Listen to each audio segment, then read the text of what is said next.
Hello everyone, this is Alex the Blue Man, and once again, welcome back to my MCU-a-thon. For today, I'm going to be talking about the first film of Phase 3 of the MCU, Captain America Civil War. At the time, both this and Batman v Superman were my most anticipated movies of 2016, and we all know how both those movies and the year itself turned out. The movie looked very similar to the 2009 video game I used to play, that is, Ultimate Alliance 2. And both those things were based partially on the Civil War comic. And now here, 12 movies later, things are about to take a turn for the worse for the heroes. So rewatching this, will this movie go out in a civil way?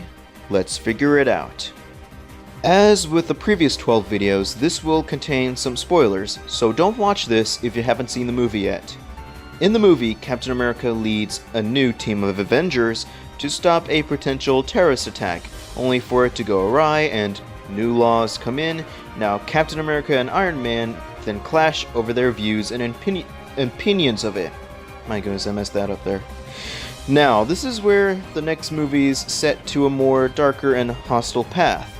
The Avengers are now torn apart, and to make things worse, Thanos is coming. And that's what makes this movie great. Everyone has to pick a side, no matter what consequences said side will come to have. When I first went to this movie, I was Team Cap, but both Cap and Iron Man have different but valid views on these laws. Iron Man supports it to prevent further damages and casualties, while Cap is against it because it will be at the cost of freedom and free will for the heroes. So you won't know and can't decide on which side has a better opinion and view. Oh my goodness, this is sounding political. Let me change the subject. What's amazing about this movie is it introduces two new heroes, which are Black Panther and Spider-Man. And for the suits, Black Panther's suit looks really cool. It's got like this metallic and silky look and texture built into it, and that's neat. For Spider-Man, the suit looks a bit cartoony, but I also like its design. It looks very classic, but with a more modernized spin into it. The only negative I have is the villain. Though the villain is much better motivated than some of the past villains before him, the movie doesn't focus a lot on him, so I could see some forgetting that he's in the movie. But I will say that he is a better villain than some of the past ones. Now, for my favorite moments is the introductions to Black Panther and Spider-Man. Let's say they were amazing. The airport fight was also amazing. The one unexpected moment was when Ant-Man turned himself into Giant Man. It was both epic and hilarious at the same time, especially when Spider-Man went holy crud, triple question marks. Gotta keep these videos PG. The movie gets darker, like Kingdom Hearts' third act level dark as it goes on. And as it turns out, Bucky killed Tony's parents when he was brainwashed as Winter Soldier. Tony let anger and vengeance get the best of him, and it didn't help when Cap covered that truth from him. I can clearly understand why on both sides, because if that was any member of my family, I'd go beast mode, and Cap was trying to protect his friend. And his friend was, like I said, brainwashed at the time. Moving on to the characters themselves, let's take a look at both Cap and Iron Man. Both have different ideals in terms of the new law, and it's saddening to see them at odds with each other. It was even sadder when we realized what Bucky did in the past, and things get really intense between them. So it was depressing to see them and the team break apart. Bucky is prominent to this film's arc. When he was in his Winter Soldier persona, it is activated by coded words in German. And I can pretty much somehow see how Spider-Man Homecoming got greenlit. Bucky is pretty much a wanted man for an explosion caused by the movie's villain, and it's like a Mission Impossible-esque scenario.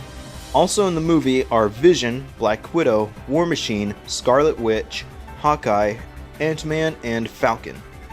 Some of them are either on the two sides, depending on their views and opinions. And now for the two new characters, Black Panther and Spider-Man. Excuse me. Panther has his own arc in the movie. which is very interesting. Seeing the death of his father, thought one was to blame, and saw his mistake in choosing this path. And that is what I call gaining a sense of honor. Spider-Man doesn't have much to do because he's not in the movie until later, but I can say he is like a dumpster diver. Having what little to work with, even his first suit is very cheap. So this is an interesting spin on this incarnation of Spider-Man. And now for the villain, Helmut Zemo. What makes him stand out than the past villains is he actually achieved his goal in breaking the Avengers apart. I now think this is the start of the MCU villains actually becoming more threatening and memorable. This is pretty much my favorite film of 2016. As with Winter Soldier and The First Guardians, I hardly see any sense of flaws with this one, so definitely up there with those movies in my opinion. Deep, epic, and metaphorically conflictive is what I will describe this movie as. There's not much for me to say, so I'm going to give Captain America: Civil War a 10 out of 10.